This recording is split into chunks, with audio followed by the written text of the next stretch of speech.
Салам достор, назарыңыздарда Аралаш медиа. Бүгүн сиздерге дагы бир кызыктуу тасмалардын бирин кыскача баяндап бермекчибиз. Сиз шашпай отуруп, мага жакты белгисин басып, видеону аягына чейин көрүүгө даяр болуп калган болсоңуз, биз баштадык.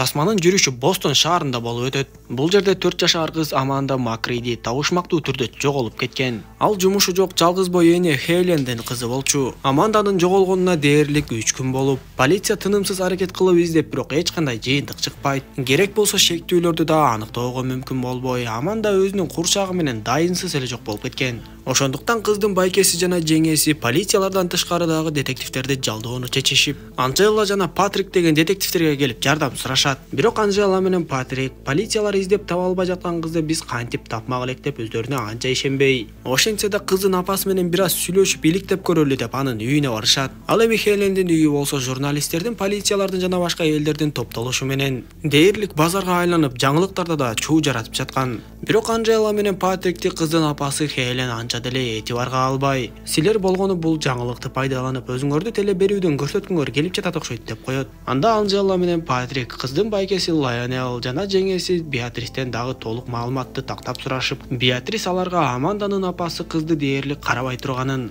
качан болсо кызына көңүл бөлбөй, өзүнүн болбогон иштери менен алек болуп жүрө берерин айтат. Агасы Лайонел дагы ага кошумчалап, Хелен бир эле ичкиликке гана берилбестен, акыркы кездери наркотикалык заттарды да колдоно баштагандыгын айтат. Аманда өз бөлмөсүнөн жоголгон түнү Хелен наркотикалык заттарды колдонгонбу же колдонгон эмеспи белгисиз айтор. Өз бөлмөсүндө эле сыналгы көрүп жаткандыгы белгилүү болот. Негизи бул ишти капитан Джек Дойл өзү көзөмөлдөп жаткан. Ал дегенде өз алдынча жалданган эки детективге каршы чыккандай болот. Бирок Анжела менен Патрик жаштайынан ушул шаарда өсүшүп, бул шаарда ким кандай иш кылаарын, кандай кылмыштуу топтор бар экенин жана башка көп нерселерди жакшы билишчү. Алар кээ бир кылмыштуу топторго билинбей эле аралашып, керектүү маалыматтарды билип бере алабыз дегендиктен, капитан Джек Дойл аларга макул болуп, эмне кылсаңар ошону кылгыла, мага ишти ким алып бараары маанилүү эмес. Эң негизгиси кылмыштын бети ачылып, кыздын табылышы маанилүү деп айтат. Анда Анжела менен Патрик дароо эле өздөрүнүн иш аракеттерин башташып, жакынкы жердеги эс алуучу жайга келишет да.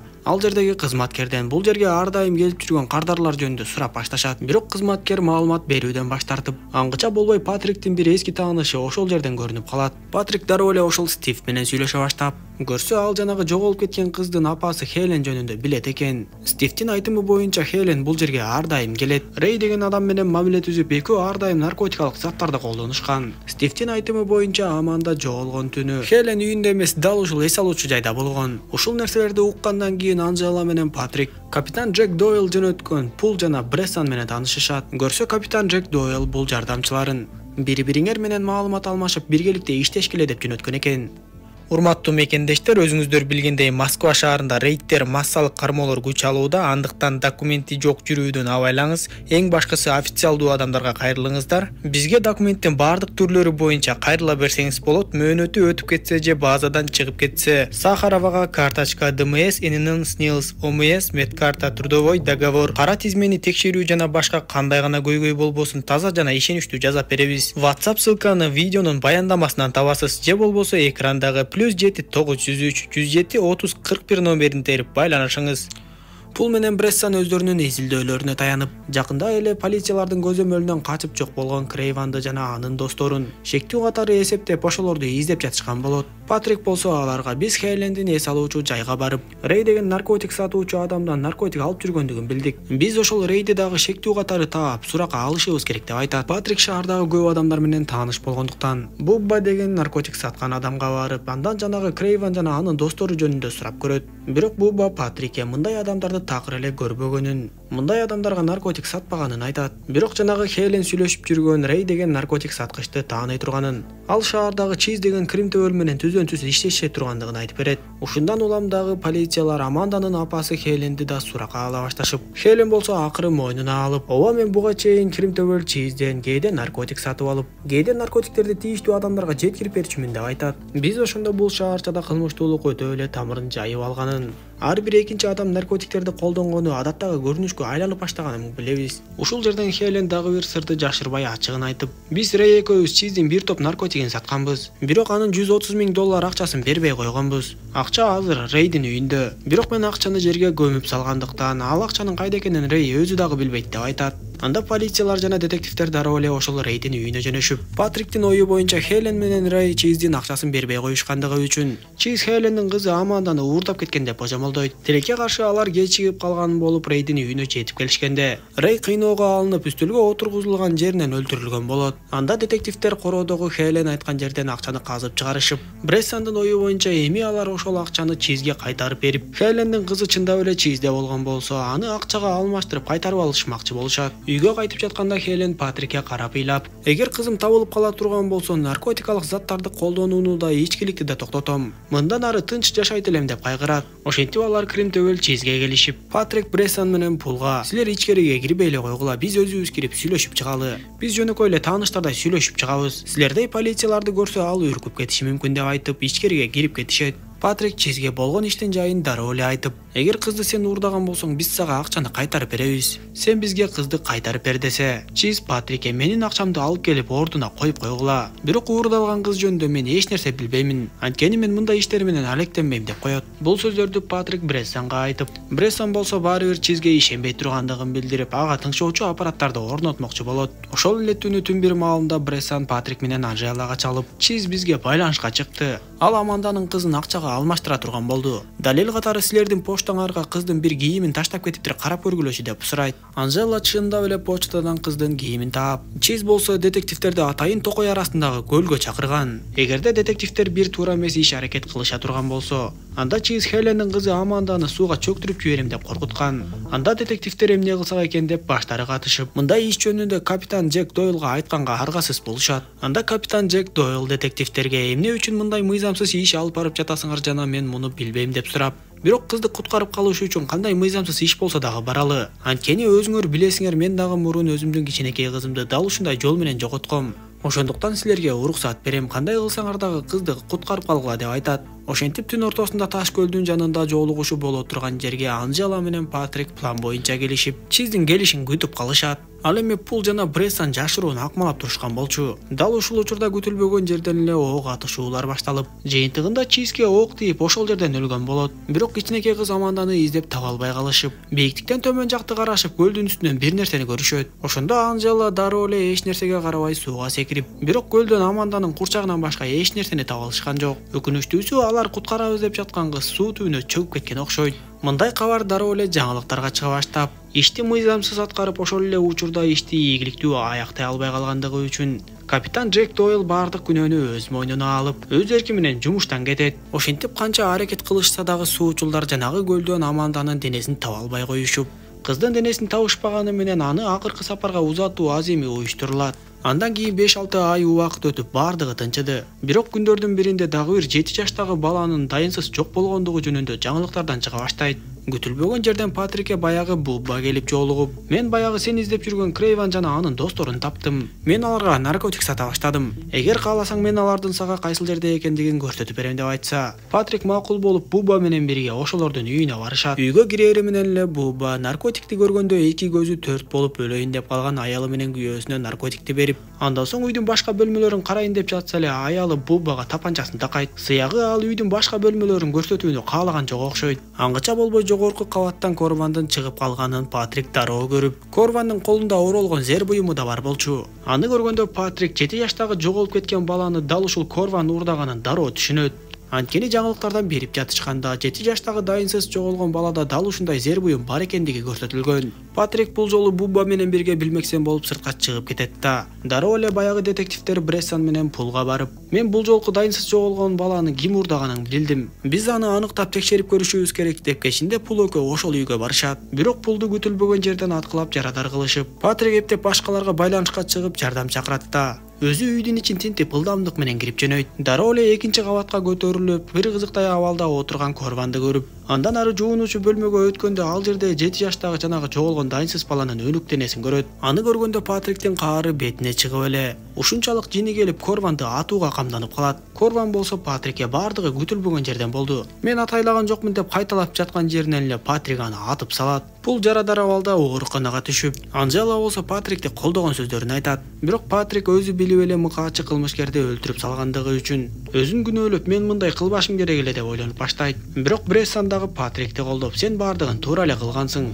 Мындай мыкаачы педофилдер өлүмгө гана татыктуу деп айтат. Көп өтпөй тилекке каршы жарадары болгон Пул көз жумуп калат. Ошондо Брессан жөнүндө чектүү нерселерди байкап калган Патрик бир полиция кесиптешинен Брессан жөнүндө маалыматтарды сурай баштайт. Кызыгы билинген маалымат боюнча Брессан жанагы Хелендин кызы Аманда жоголуп кеткенге чейин эле Хелен иштешип жүргөн Рей деген наркотик саткыч менен Брессандын дагы иштешип жүргөндүгү билинип калат. Дагы бир катар нерселерди изилдеген Патрик Хелендин агасы Лайонелга келет да өзүнүн бир катар фактыларын коюп чындыкты айтып берүүсүн талап кыла баштайт. Ошондо гана Лайонел чындыкты жашырууга мүмкүн болбой калганын түшүнүп, Брессан мени бир кезде түрмөдөн алып чыккан, ошондуктан мен ага карыздармын. Бир жолу мен Хелендин кызы Амандага жомок окуп берип өз бөлмөсүндө уктатып жатканда үйгө келген Рей менен Хелендин сүйлөшүүсүн угуп калдым. Алардын сүйлөшүүсү жанагы чизге бербей катып алган акча жөнүндө болчу. Ошондо мен бул нерсени Брессанга айтып, экөөбүз ошол катылган акчаны алууну пландап, Аманданы дайынсыз жоголгондой кылып көрсөтүп, бирок өзүм уурдап кетип калгам деп айтат. Акыры бардыгы биз пландагандай болуп, чиздин акчасы дагы кыз дагы бизде болгондуктан, биз аны көлдүн жээгине чакырып өлтүрүүнү көздөгөнбүз. Биз чизди өлтүрүп, кызды апасына кайтарып берип, чиздин акчасын болсо өзүбүздө калтырмакпыз. Дал ушундай жол менен акчага өзүбүз ээ болуп калууну көздөгөнбүз. Бирок ал жерге адамдары менен келген чиз тузакка түшүп калганын дароо түшүнүп, атышты баштап жиберген. Мен болсо Аманданын көзүн таңып ошол жерге алып келген болчумун. Жыйынтыгында чиз ошол жерден өлүп, атышуудан коркуп кеткен Аманда болсо байкабастан бийиктиктен сууга кулап кеткен. Ушинтип биз кокусунан кичинекей кыз Аманданы өлтүрүп алдык. Бирок мен кызды өзүнүн апасы Хеленге деле кайтарып бербес элем. Анткени ал наркотикке өтө эле берилип, кызын таптакыр эле кароосуз калтырып жаткан. Ал керек болсо бир жолу өз кызын байкабастан өлтүрүп дагы алайын деген. Ошондуктан Хелен кызды жакшы карап чоңойтот болчу деп такыр ишене албайм деп айтат. Лайонел ошол нерселерди айтып берип жатса эле, эс алуучу жайга бет капчан бир адам кирет да кызматкерден акчаларды талап кыла баштайт. Андан соң дароо эле Лайонел жака басып келип, аны жалдырап карап калды. Лайонел болсо бет капчан адамды таанып калдыбы айтор. Мен буларга эч нерсени айткан жокмун деп актанып кыйкыра баштайт. Ошондо кызматчы бар мен бет капчан адамды атып жарадарлап, бет капчан адам качып чыгып кетери менен эле Патрик дагы бир нерсени түшүнүп калат. Ал бет капчан адам эмне үчүн Лайонелди жалдырап карады. Лайонел болсо ал адамга эмне үчүн актанып кыйкырды деп ойлонот да. Дароо эле тапанчасын алып сыртка чыгып, ошол бет капчан адам качып кеткен тарапты көздөй изин кубалап жөнөйт. Кийинки имараттын чатырына чейин кубалап чыгып, Патрик ошол жерде камсырап жаткан Брессанды табат. Бет капчан адам Брессан болуп чыгып, бирок ал баягы дайынсыз жоголгон Аманда жөнүндө эч нерсе айтканга жетишпей эле өлүп кетет. Андан кийин Патрик полицияларга көрсөтмө берип, Хелендин кызы Аманданын уурдалышына Брессандын тиешеси бар экендигин айтып берип, бирок эми Брессан өлүп калды. Сыягы бул ишке мурунку капитан Джек Дойлдун катышы бардай. Анткени кандай гана болбосун бул ишти жетектөөдө Брессан менен Пулду жетектеп турган дал ошол капитан Джек Дойл болчу деп айтса, полициялар бул иштин эбак эле жабылганын айтышып, анын үстүнө биз мурунку капитан Джек Дойлдун күнөөлүү экендигин аныктаган эч кандай фактыларыбыз жок деп айтышат. Анда болбой эле бир нерсени сезгендей болгон Патрик Анжеланы ээрчитип алып, ошол мурунку капитан Джек Дойлдун үйүнө жетип барат. Капитан Джек Дойлдун үйү шаардан обочолонуп жайгашкан экен. Жетип барган Патрик Джек Дойл менен эми гана сүйлөшөйүн деп баштаса, дароо эле үйдөн чуркап чыккан баягы кичинекей кыз Аманданы көрүп калат. Ошондо Патрик дароо түшүнүп, көрсө Хелендин агасы Лайонел Хелендин таптакыр эле наркоман болуп баратканын көрүп, мындай кетиште ал жакында түрмөгө да түшүп калышы мүмкүн экенин түшүнөт. Ошондуктан ал Брессан жана капитан Джек Дойл менен келишим түзүп, кичинекей кыз Аманданын жакшынакай үйдө тарбияланып чоңоюп өсүшүн каалап, аны үйдөн уурдап чыгып, капитан Джек Дойлдун унаасына өзү салып берген болот. Кызды үйүнө киргизип жиберген соң Джек Патрикке, сен эми бүт бардыгын кандай болсо ушул бойдон эле таштап кой. Кызды өз энесине кайтарып берүү кыз үчүн жакшы деле болбойт. Биз ага аябай жакшы көңүл бөлүп, жакшы өстүрүп жатабыз. Бул нерсеге көзүңдү жумуп кой деп суранып, Анжела дагы Патриктен чынында кичинекей кыз Аманда бул жерде бактылуу экен. Өз үйүндө өз энесинен көрбөгөн мамилени бул жактан көрүп жатыптыр. Полицияларга билдирбей эле коелу, бардыгын тим коелу деп айтса болбой. Патрик принципке туруп, кичинекей кыз кандай болгон күндө дагы өз энеси менен болушу керек. Закон жактан дагы бул туура болот деп айтып эле полицияларды чакырып салат. Полициялар келип кичинекей кыз Аманданы алышып, Джек Дойлду болсо кызды уурдады деп күнөө тагышып кармап кетишет. Албетте бул нерсе кайрадан бир топ жаңылыкты жаратып, Патрик болсо бир канча убакыт бою мен туура кылдымбы, Кыз өз энесине барганы туура болдубу же жокпу деп ойлонуп жүрдү. Чындыгында бул жерде ойлоно тургандай эле жагдай бар болчу. Кыздын куткарылышы деп детектив бул өлүп кете берди. Ал эми Аманданын жаркын жашоосун каалаган Хелендин агасы дагы кызды уурдоого жардам берген деп азыр түрмөдө отурат. Кызга кам көрүп жакшы көңүл бурган Джек Дойл дагы албетте түрмөдө. Ушунун баары аз келгенсип Анжела дагы Патрикке сен жакшынакай жашап жаткан кызды наркоман энесине берип койдуң деп таарынып кетип калат. Ошондо Патрик Аманданы көрүү үчүн Хелендин үйүнө келип, баарынан да өкүнүчтүүсү Хелен эч кандай өзгөрбөгөндүгүн билет. Хелен дагы деле мурункудай ичимдигин ичип наркотикалык заттарга берилип, дагы бир жигит менен жоолугуу үчүн бир жака кетип жаткан болот. Анда Патрик Хеленден Аманда үйдө жалгыз калабы деп сурап, сен келгенче анда Аманданы мен карап турам деп айтат. Кичинекей кыз Аманда болсо эч нерсеге көңүлү жок отурган болчу. Ошондо Патрик Аманданын курчагынын атын сурап, анын апасы Хелен керек болсо кызынын курчагынын атын да билбегенин түшүнөт. Ошондо Патрик эмне кылаарын билбей дагы да башы катып, мен кызды өз энесине кайтарып берип туура кылдымбы? Же башка жакшы үй бүлөдө өсүп чоңойсо жакшы болот беле деп ойлонуп, балким мурун өз кызын жоготкон капитан Джек Дойл, балким Аманданы өтө жакшы багып асырап чоңойтот беле деп сыздайт. Ошентип Патрик кыздын апасы наркотиктерди жана ичимдиктерди ичүүнү токтотпооруна көзү жетип ойлонуп отуруп калды.